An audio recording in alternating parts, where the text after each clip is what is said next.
Hello বন্ধুরা, কেমন আছেন সবাই? আশা করি সবাই ভালো আছেন। আমাদের আজকের গল্প চন্দ্রপ্রভা রজনী পর্ব 18।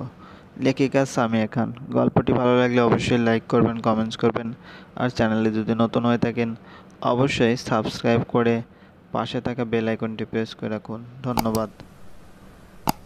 আসরের নামাজ পড়ে সবেমাত্র বিছানায় এসে বসেছিল আফিয়া। বসে বসে হাতের কর গুনে দরুদ পাঠ করছিল। পাশে ফোন অনবরত বেজে চলেছে। দরুদ পড়া শেষ করে ফোনটা রিসিভ করলো আফিয়া।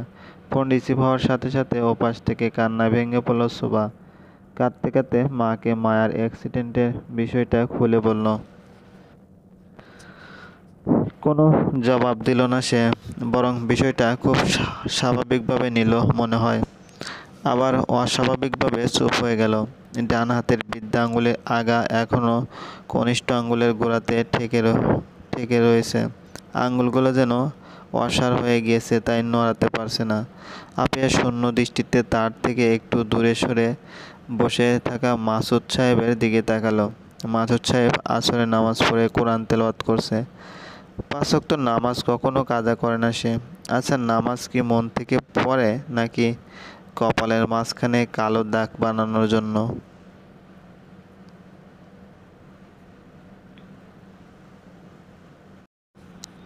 যদি মন থেকে আল্লাহর ইবাদত করতো তাহলে কি আদৌ আজকে মানুষ খুন করার মতো জঘন্যতম কাজ করতে পারত? প্রশ্নটার কোনো উত্তর পেল না সে। খুবই আস্তে ধীরে বিছানা থেকে উঠে দাঁড়ালো আফিয়া। টলতে টলতে মাসুদ সাহেবের সামনে গিয়ে ক্ষীণ গলায় বলল, তোমার সাথে একটু কথা আছে মাসুদ। তিলাওয়াত করতে করতে মাসুদ সাহেব একবার আফিয়ার দিকে তাকালো। সূরার মাঝপথে আছে সে। তা শেষ করে খুব যত্ন সহকারে কুরআন শরীফটা পাশে রেখে দিল। বলো, কি বলবে?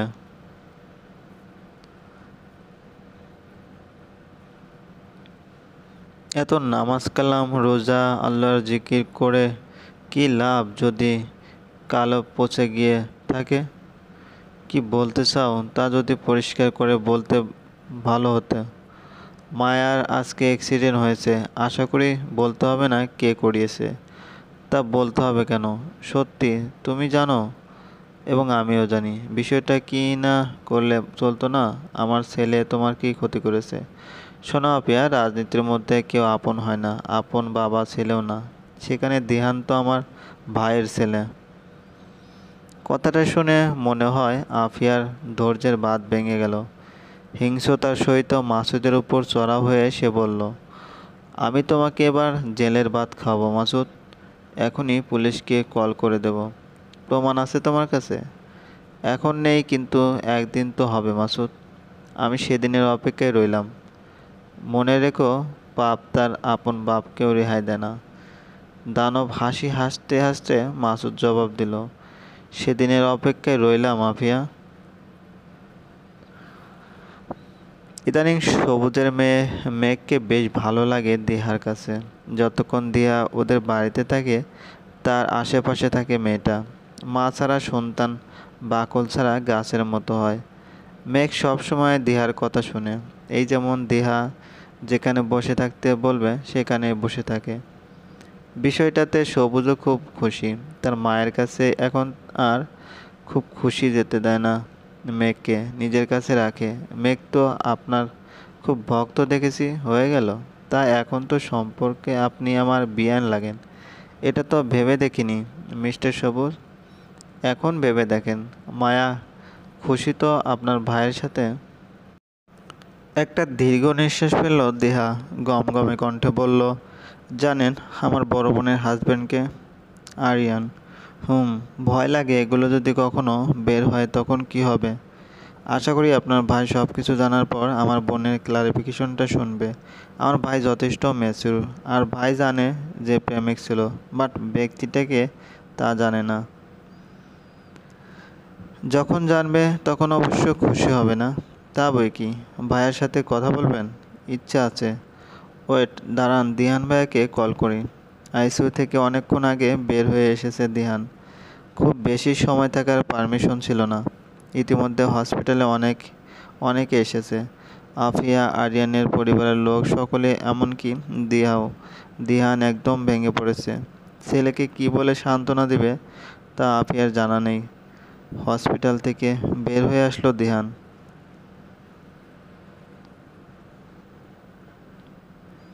তাকে কেউ বাধা দিল না।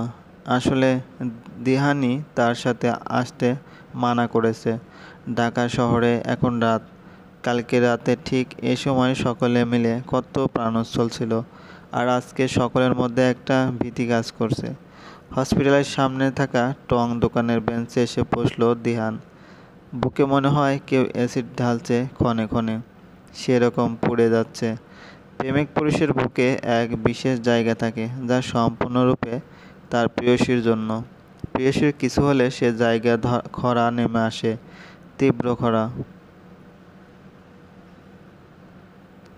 শোভার বেশ মায়া লাগছে আরিয়ানের জন্য।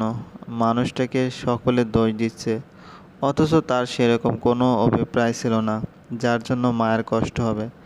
ক্যান্টিন থেকে 1 কাপ গরম চা আনিয়েছে শোভা। আরিয়ান তার চেম্বারে সোফার মধ্যে হাত পা ছড়িয়ে বসে রয়েছে। চেহারার বেহাল দশা, চোখ দুটো লাল হয়ে আছে, যেন খুব কান্না করেছে। কফি কাপটা টেবিলের উপর রেখে শোভা গিয়ে আরিয়ানের এক হাঁটুতে গিয়ে বসল। যদিও এটা এ সময় ঠিক হলো কিনা তা জানে না। তার স্পর্শে এসে আরিয়ান যেন একদম গলে গেল। তাকে বুকে জড়িয়ে ধরে একদম বাচ্চাদের মতো করে কাঁদছে। আরিয়ানের চুলে আঙ্গুল বুলিয়ে তার শান্ত হওয়ার অপেক্ষা করছে শোভা। তার কাছে একটা জিনিস বেশ অবাক লাগলো, আর তা হলো মায়ার জন্য আরিয়ানের ভেঙে পড়া। একদিনের পরিচয়ে এত আবেগ কাম্য হতে পারে না। পরক্ষণে ভাবলো হয়তো অনুশোচনা থেকে এরকম। আরিয়ান কাঁদতে কাঁদতে শোভাকে বলল, আমি খুব খারাপ শোভা, খুব খারাপ, একটা জঘন্য প্রকৃতির লোক। হুশ, এটা আপনাকে কে বলল? কিছু হবে না ভাবিন, দেখবেন। আপনি তো আর সব জানতেন না, তাই বাবাকে বলেছেন। মায়ার যদি কিছু হয় তাহলে আমি আত্মহত্যা করব, দেখিও। আরিয়ান, কি বলেন এগুলো? শোভাকে নিজের হাঁটু থেকে উঠিয়ে দিল আরিয়ান। দরজার দিকে এগুতে এগুতে বলল, তোমার বাবাকে আমি খুন করব শোভা। তোমার বাবা তো আমার থেকেও খারাপ। এসব জঘন্য লোকদের বেঁচে থাকার দরকার নেই। এক এক করে প্যাকেটে থাকা সবগুলো সিগারেট ভাঙছে দেহান। কালকে রাতে মায়া বকেছিল সিগারেট খাওয়ার জন্য। বারবার দেহানের এখন ভোরের স্মৃতিগুলোর কথা মনে হচ্ছে। মায়ার সেই বাবুর জন্য করা বায়নাগুলো মাথা চাড়া দিচ্ছে।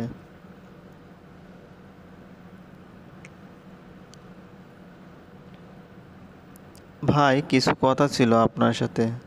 দেহান চোখ তুলে তাকিয়ে দেখে আরিয়ান দাঁড়িয়ে আছে। আরিয়ানের শার্টে এখনও মায়ার রক্ত লেগে রয়েছে। চোখের ইশারায় আরিয়ানকে পাশে বসতে বলল দেহান। বেঞ্চের অপর পাশে বসে আরিয়ান কিছুক্ষণ মাটির দিকে তাকিয়ে রইল। মনে হচ্ছে সেখানে কিছু খুঁজতেছে, হয়তো ভেতরে কথাগুলো। একটু পর মুখ খুলল আরিয়ান। মায়া কখনো নাচতে পারবে না, পায়ে মেজর ইনজুরি পাওয়ার জন্য। ভালোভাবে হাঁটতেও সমস্যা হবে। শরীরে অনেক জায়গায় ব্যথার পাওয়ার কারণে দাগ থাকবে। মুখের ডান পাশে বেশ থেতলে গিয়েছে, যার কারণে মুখে একটা ভয়ঙ্কর দাগ সৃষ্টি হবে। কিন্তু তা সাময়িক, একসময় ঠিক হয়ে যাবে।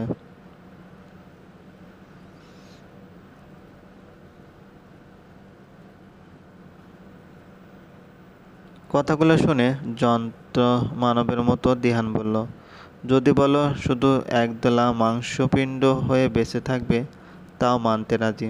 শুধু জীবনের শেষ বয়স পর্যন্ত ওকে নিজের বধূ হিসেবে চাই। দিহানের কথায় আরিয়ানের কান্না উপচে আসলো। ভালোবাসা খুব দুর্লভ বস্তু, যা সহজে প্রাপ্তি হয় না। দিহান অনেক সৌভাগ্যবান যে সেই ভালোবাসাকে নিজের করে পেয়েছে। চোখের কার্নিশে জমে থাকা পানি মুছে নিয়ে আরিয়ান খুব দ্রুত বলল, মায়া আর আমার ভালোবাসার সম্পর্ক ছিল ভাই। আমরা একে অপরকে ভালোবাসতাম। চলবে। গল্পটি ভালো লাগলে অবশ্যই লাইক করবেন, কমেন্টস করে জানিয়ে দেবেন। ধন্যবাদ, ভালো থাকবেন।